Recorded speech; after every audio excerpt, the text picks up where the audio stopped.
A seleção francesa que eu tô acostumada a ver, que sempre costuma chegar para a Copa do Mundo muito bem cotada, como favorita, uma França muito bem estabelecida no século XXI, que costuma exportar jogadores para outras seleções, é o que a gente acha normal. Mas a história nem sempre foi assim.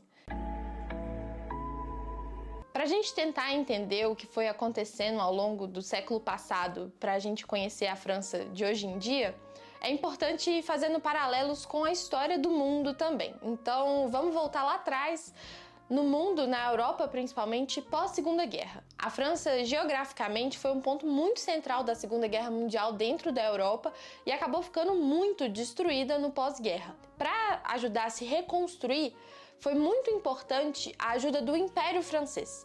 Vale a pena depois dar uma pesquisada e olhar o mapa do mundo assim, a quantidade de país, por exemplo, na África que fala francês por ter sido uma colônia em algum momento da França, ilhas ao redor do mundo espalhadas por todo o mundo que são colônias ou já foram colônias francesas em algum momento. A França, então, durante os anos 50, vai passar por esse período de reconstrução com a ajuda desses imigrantes que vão ser muito importantes lá na frente da história. Depois desse momento de muita dificuldade no pós-guerra, a França e a Europa como um todo, o capitalismo, se vê em alta nos anos 60, no início dos anos 70. É um momento de oportunidades, tem muitos empregos espalhados ao redor da França, o país está crescendo, as oportunidades estão surgindo, mas o futebol não parecia acompanhar muito bem esse crescimento. Entre 1960 e 1974, a França só foi para a Copa de 66 na Inglaterra e também não conseguiu se classificar para várias Euros nesse período. Era um momento de muita instabilidade do futebol francês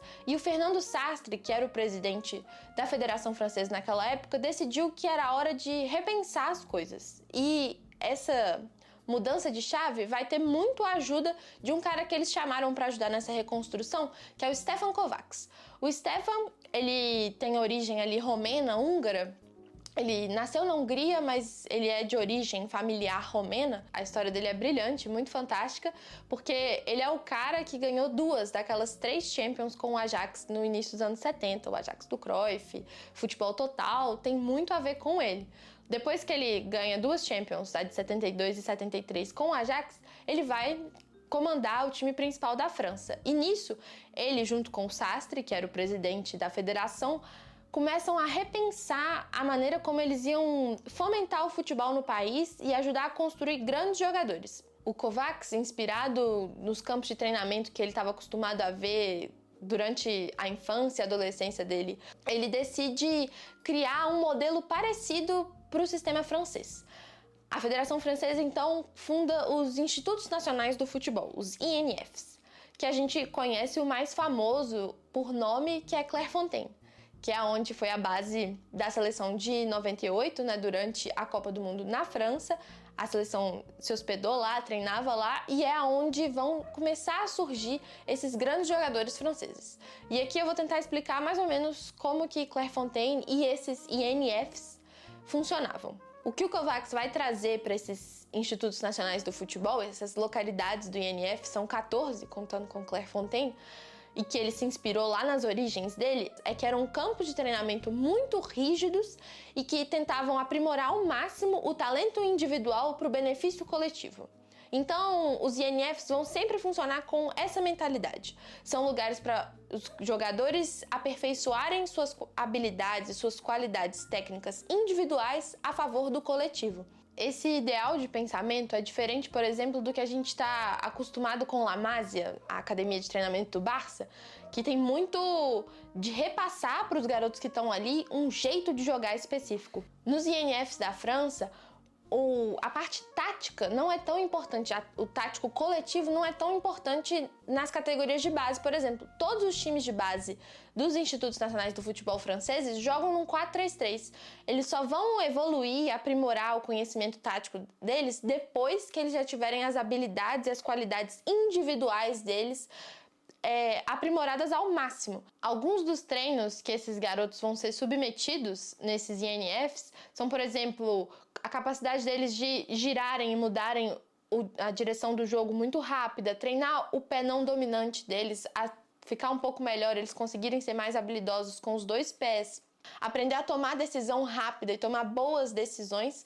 Isso tudo antes mesmo deles irem para o campo mesmo, nas dimensões profissionais e começarem a treinar dentro de jogos. Um parênteses legal de fazer aqui é só para deixar bem claro que esse projeto funcionava para o futebol masculino e só nos anos mais recentes ele foi abranger o futebol feminino francês também. Todo ano, toda temporada, na verdade, eles selecionam 23 garotos entre 13 e 15 anos. Essa idade já foi um pouquinho mais avançada. Eles selecionavam garotos um pouco mais velhos, mas depois de um tempo viram que era melhor realmente pegar ali no trabalho de base da base da base, para já aprimorar esses meninos muito jovens, para depois eles não terem tantos problemas para se adaptarem ao estilo de jogo. Esses garotos vão passar, então, uma temporada sendo treinados pelos INFs, e lá eles vão aprimorar durante a semana todas essas habilidades, fazendo esse tipo de treinamento, igual eu dei o exemplo anteriormente, para no final de semana eles voltarem para os times locais e irem disputando partidas e os campeonatos de base que acontecem, como acontece em qualquer outro país. Aos poucos, esse trabalho foi começando a dar resultados e aí os treinadores dos clubes franceses começaram a perceber e a incorporar esse pensamento dentro dos clubes.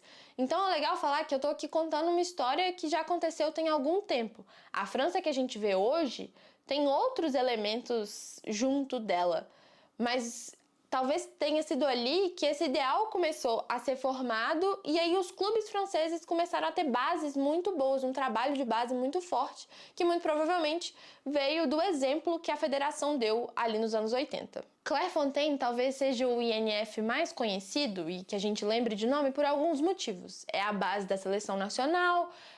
Na Copa de 98 era onde a seleção treinava e ficou-se estabelecida durante a Copa.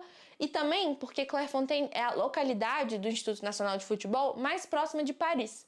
Muitos desses imigrantes migraram para Paris, porque é onde as oportunidades estão concentradas, né? Uma grande cidade, e começaram a morar nos banlieues, que são os subúrbios franceses, e é da onde vários jogadores surgiram. Por exemplo, Bondy é o banlieue que o Mbappé nasceu. E ele vai jogar em Clairefontaine porque é a região mais próxima dele, é o Instituto Nacional mais próximo da onde ele morava na época. Mbappé é a joia da coroa mais recente, mas são vários os jogadores que foram desenvolvidos em Clairefontaine para benefício da seleção francesa. O Henry, o Anelka, o Matuidi, todos eles se desenvolveram em algum momento da carreira deles do futebol lá em Clairefontaine com a ajuda do Instituto Nacional do Futebol. Um paralelo muito interessante que fazem com os jogadores que vêm desses institutos é como se fosse um ator. Pensa num ator muito bom, ele tem capacidade para desempenhar papéis diferentes em filmes diferentes. Ele pode ser muito bom num filme de comédia e depois ser muito bom num filme de drama. Os jogadores que os institutos nacionais do futebol formam são como esses atores. Eles têm habilidades muito boas, eles têm qualidades individuais muito boas que são capazes de ser versáteis depois e jogar de maneiras diferentes. Porque aqui a gente está contando como que esses jogadores são formados e não como a seleção da França joga. A seleção francesa já jogou de maneiras muito diferentes ao longo dos últimos 30 anos. Óbvio que ela tem um trabalho muito sólido recente do Didier Deschamps, mas nem sempre foi assim. O time francês que ganhou a Copa do Mundo em 98, e aqui vale ressaltar, 98 é o ápice desse trabalho francês. É onde finalmente a França, o país, a nação francesa vai colher os frutos desse trabalho que já tinha sido desenvolvido nos últimos 20 anos. E é na seleção de 98 que a gente vai lembrar daqueles imigrantes que eu contei lá no início da história.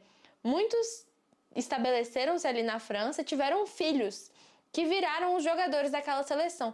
A seleção de 98 recebeu uma alcunha de Black, Blanc e Beurre, que seria mais ou menos preto, branco e árabe, por causa da multiplicidade cultural que ela representava dentro dos seus jogadores. Você tinha exemplos de filhos de imigrantes de vários lugares. Aquela seleção, inclusive, sofreu ataques de nacionalistas franceses na época, porque eles não entendiam que era realmente uma seleção francesa. Um desses críticos é o pai da Marine Le Pen, que hoje em dia é uma política de extrema-direita francesa bem reconhecida.